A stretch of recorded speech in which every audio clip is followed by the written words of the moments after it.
Bismillahirrahmanirrahim. Teman-teman, di video ini saya ingin mengangkat lagi pembahasan tentang pernyataan dari si Kribo, ya, si orang Kribo, di mana si Kribo ini menyatakan bahwa anjing itu lebih mulia daripada manusia, atau anjing adalah hewan yang mulia, memiliki kelebihan yang lebih daripada manusia. Dan juga ada pernyataan-pernyataan yang lebih gila lagi yang dibuat oleh si Kribo ini.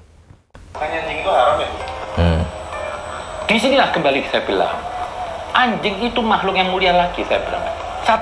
Tuh, dia menyebutkan anjing itu adalah hewan yang mulia.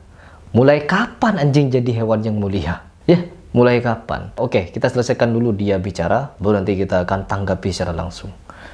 Satunya makhluk dikasih indera seperti manusia, super dari manusia. Ya. Penglihatannya, endusannya, itu Tuhan punya rahasia. Di sini diperlukan tuh anjing. Untuk apa? Menyelamatkan manusia yang dalam kesulitan.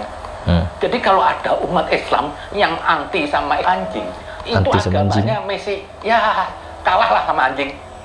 Agamanya kalah sama anjing. Mulai kapan anjing beragama? Mulai kapan anjing beragama? Kribo, lanjut dulu. Lebih beriman anjing lah, saya bilang. Oh, ribut anjing. Tidak ada satu ciptaan Tuhan yang sia-sia. Paham. Semua ciptaan Tuhan di dunia ini apa? Semua ada sisi manfaatnya. Iya. Untuk kehidupan manusia. Lah, faktanya ini hari anjing bisa menyelamatkan manusia. Di saat manusia nggak kuasa, dia bisa membantu endusannya mencari di sini ada manusia. Berapa? Oh iya, ya cukup. Ya, bener. Oke, cukup ya, teman-teman.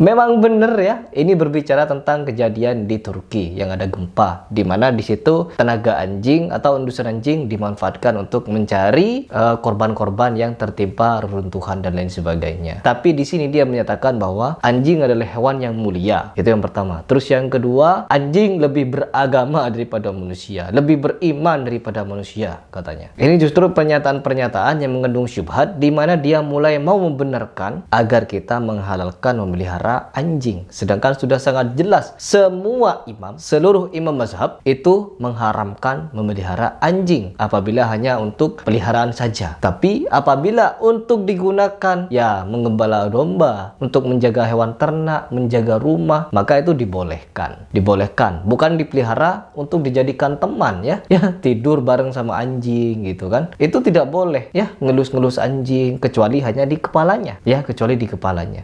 Oke, teman-teman, di sini saya akan memberikan penjabaran untuk membantah apa pernyataan syubhat yang dibuat oleh si Kribo ini. Yang pertama, kita sebenarnya tidak meributkan. Umat Islam tidak pernah meributkan untuk memelihara anjing atau tidak. Tetapi kita sebagai umat Islam, sami'na wa ata'na kepada Rasulullah SAW. Kita mendengar apa yang Rasul katakan dan kita taat kepada apa yang Rasulullah katakan. Di mana apa yang Rasulullah katakan itu selalu disimpan, diingat baik-baik oleh para sahabat, sehingga para sahabat diturunkan sehingga sampai kepada kita, menjadi pembelajaran kepada kita semua. Muslim seluruh dunia sepakat. Bahkan periwayat hadis yang kesohihannya tidak bisa diragukan seperti Imam Bukhari dan Imam Muslim, itu hadisnya rata-rata sahih. Bahkan kedua imam ini menghafal hadis-hadis yang juga dhaif dan juga palsu. Rasulullah SAW mengingatkan kepada semua muslim, barang siapa yang memelihara anjing, maka setiap hari pahalanya akan dikurangi. Pahalanya akan dikurangi. Bagaimana mungkin kita ingin melakukan banyak sekali pahala, sedangkan kita tidak taat kepada apa yang Rasulullah anjurkan. Rasulullah sudah mengucapkan kepada kita semua bahwa memelihara anjing itu haram hukumnya. Haram artinya apa? Tidak boleh. Kecuali, masih belum titik, ya, kecuali dipelihara untuk menjaga hewan ternak, menjaga rumah,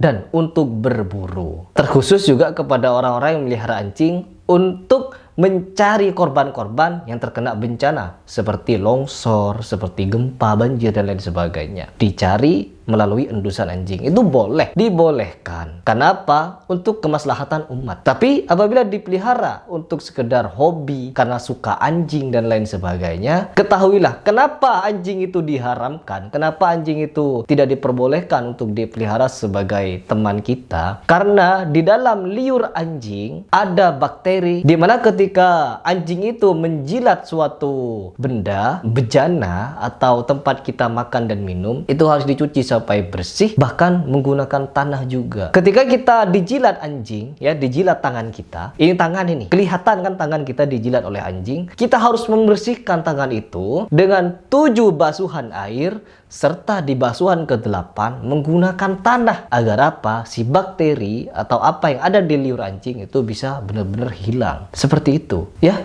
ada bakteri yang sangat aktif, tidak bisa mati katanya. Ini menurut sains, menurut ilmuwan. Dan Rasulullah SAW telah mengingatkan dari dulu. Jadi apa yang dilarang oleh Rasulullah itu semuanya demi kebaikan. Yang diharamkan oleh Rasulullah itu demi kebaikan kita, bukan demi hawa nafsu, mengikuti hawa nafsu, keinginan dan lain sebagainya. Kita sebagai seorang muslim, sami'na dan wa'ta'na. Betapa sangat ribetnya kita hidup ketika kita sebagai seorang muslim yang katanya mengaku muslim baik, taat dan belajar Al-Quran dan hadis, tetapi kita memelihara anjing, memegang anjing setiap hari. Ketika kita memegang anjing, memeluk anjing, kita tidak tahu anjing itu kapan menjilat tangannya, menjilat badannya, menjilat pahanya, kakinya. Dan kita memeluk itu anjing dan kita tidak tahu, seolah-olah kita itu hanya tahu bahwa memegang anjing itu adalah najis. Dan kita membersihkan bagian-bagian yang mungkin hanya di tangan. Dan betapa ribetnya setiap kita mau sholat harus najis mughalladah dulu, ya, harus najis besar dulu gitu. Karena melihara anjing, karena cinta anjing. Saya di sini bukan ingin menjelekkan hewan yang bernama anjing ini, tidak. Tapi ketika Rasulullah SAW sudah melarang atau mengingatkan kita untuk tidak memelihara anjing, maka kita harus hindari hal tersebut. Kecuali ya untuk anjing pelacak, anjing pemburu, anjing penjaga, dan anjing untuk menggembala domba. Seperti itu yang diperbolehkan di dalam Islam. Jadi jangan meribetkan diri atau membenarkan diri, bukan seperti itu caranya. Peliharalah anjing, tapi bukan dengan cara kita memilikinya sebagai teman kita bermain, teman kita duduk, teman kita tidur.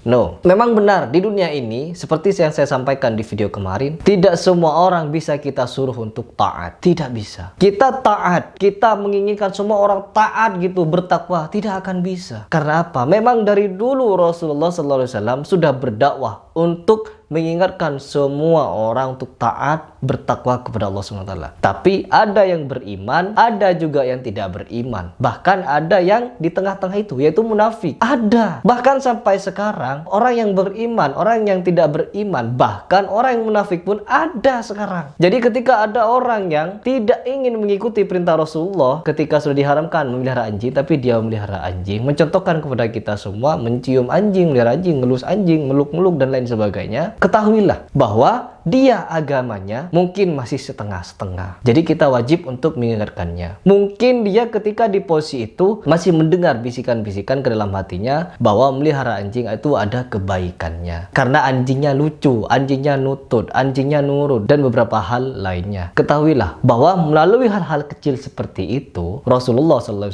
mengingatkan kepada kita untuk kita tidak kehilangan pahala kita. Karena ketika kita kehilangan pahala, tentunya pahala itu kita dapatkan dengan cara berbuat baik dan tentunya dengan menjalankan rukun iman kita. Berbuat baik apapun, tapi kita tidak beriman atau tidak melakukan rukun iman, percuma juga gitu. Jadi ini sekali lagi berbicara kepada sistem keimanan. Apabila orang sudah tidak beriman kepada Rasulullah, beriman hanya setengah-setengah saja, maka dia akan mampu untuk mengharamkan yang halal dan menghalalkan yang haram. Seolah-olah orang yang mengatakan memelihara anjing haram, oh ini apa gitu. No, kita di dalam Islam, kenapa anjing itu diharamkan dipelihara? Kita harus mengkajinya dulu, bukan hanya ceplas-ceplos seperti si Kribo ini. Sampai-sampai mengatakan anjing lebih beragama daripada manusia. Anjing mulia. Mulai kapan anjing jadi beragama, lebih beriman daripada manusia? Tentunya ini pernyataan syubhat yang sangat luar biasa apabila kita tidak melawannya, tidak meluruskannya. Karena orang yang mendengar perkataan tersebut lalu ikut pada pernyataan tersebut, maka kita yang mendiamkannya akan ikut dosa. Mendiamkan orang yang didakwahi dengan cara yang tidak benar, lalu dia ikut kepada yang tidak benar tersebut, lalu kita diam dari jarak yang jauh, kita kebagian dosanya karena mendiamkan syubhat, mendiamkan hal-hal yang tidak baik. Apakah di sini saya melarang untuk orang memelihara anjing? Tidak. Siapapun yang mau memelihara anjing silahkan, tapi dengan beberapa perkara tersebut, yaitu untuk menggembala ternak, ternak, untuk menjaga rumah, untuk berburu, dan untuk pelacak. Bukan hal-hal di luar itu. Bukan karena hobi, karena suka anjing dan lain sebagainya. Karena apa? Ketika kamu suka anjing, otomatis kamu akan menyentuhnya di bagian manapun. Dan setelah kamu berinteraksi dengan anjing itu, tidak mungkin kalian dijilat. Dan ketika kalian dijilat, kalian memegang anjing itu di bagian-bagian yang mungkin bagian itu dijilat oleh anjing tersebut, maka kalian sudah setiap hari najis mughalladah. Sudah najis besar setiap hari. Apakah kalian mau najis besar terus setiap hari? Betapa ribetnya kalian hidup. Kecuali kalian memang tidak mau sholat, tidak mau mendirikan sholat. Jadi ya sudah, silahkan pelihara anjing. Karena apa? Kalian merasa sholat tidak penting. Jadi bersuci sudah tidak wajib lagi bagi kalian. Yang wajib apa? Melihara anjing. Karena menyayangi makhluk hidup atau hewan itu lebih utama daripada mendirikan sholat. Mungkin itu yang ada di benak kalian. Jadi berbagi kebaikan, berlaku baik kepada makhluk hidup, memelihara anjing, menyayangi anjing, itu sudah merasa kalian menjadi orang yang baik karena membuat hidup anjing itu istimewa. Kalau kalian memang ingin membuat hidup anjing itu istimewa, buatlah semua anjing yang ada di dunia atau di sekitar kalian sejahtera, kasih minum, kasih tempat, disayangi dengan cara yang sama juga. Jangan hanya kepada hewan yang kalian beli dengan harga yang mahal, kalian pelihara, kalian sayangin itu, dan yang lain kalian tidak pedulikan. Anjing-anjing di jalanan tidak kalian pedulikan. No, bukan seperti itu. Jadi memang banyak sekali dalih-dalih untuk orang membenarkan tindakannya dan tidak mau menjadi orang-orang yang sami'na dan wata'na kepada Rasulullah SAW. Kembali lagi kepada apa yang saya ucapkan tadi, betapa ribetnya apabila kita setiap hari harus najis mughalladah terus, harus najis besar terus. Dan betapa ruginya kita ketika kita memelihara anjing, niat kita baik untuk memelihara anjing itu, menyayangi anjing tersebut, sedangkan kata Rasulullah SAW, kita memelihara anjing maka setiap hari pahala kita akan berkurang. Ya, betapa ruginya. Kalau kita beriman kepada ucapan Rasulullah, tentunya kita akan taat. Tetapi kalau kita beriman hanya separuh-separuh, karena seperti yang saya sampaikan lagi, bahwa tidak semua orang ini, meskipun mereka mendengar perkataan Rasul, tapi belum tentu mereka taat. Belum tentu. Jadi di sini orang-orang yang selamat, orang-orang yang bersama Allah, yaitu adalah orang-orang yang berjalan di atas kebenaran, kesabaran, sehingga memunculkan ketakwaan di dalam hatinya, yang dilakukan, diimplementasikan dengan perbuatan zahir mereka. Seperti itu. Oke, teman-teman.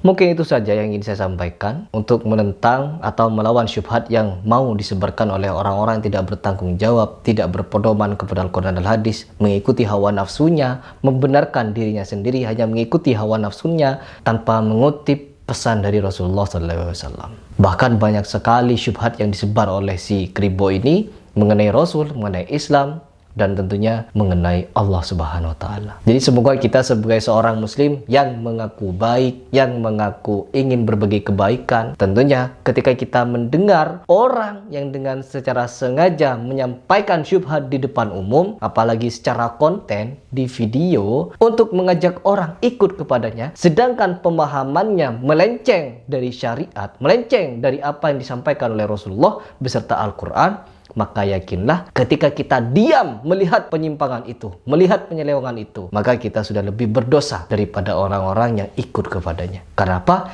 Kita mendiamkan orang-orang yang dengan sengaja ikut kepada syubhat. Semoga bisa dipahami kenapa saya membuat video seperti ini. Karena saya tidak ingin hidup sia-sia, dan saya tidak ingin ketika saya mati mendiamkan hal-hal syubhat, mendiamkan penyimpangan, tidak bertindak apa-apa ketika saya melihatnya. Jadi mungkin dengan cara ini saya bisa mengingatkan sama muslim, teman-teman saya, kalian semua untuk kembali kepada kebenaran dan kesabaran. Apabila ada di video ini ucapan-ucapan yang tidak berkenan atau ucapan-ucapan yang menyinggung serta tidak layak, tidak tepat, itu murni dari kekhilafan dan kebodohan saya. Tapi apabila ada yang benar, itu datangnya dari Allah Subhanahu wa Ta'ala. Salam.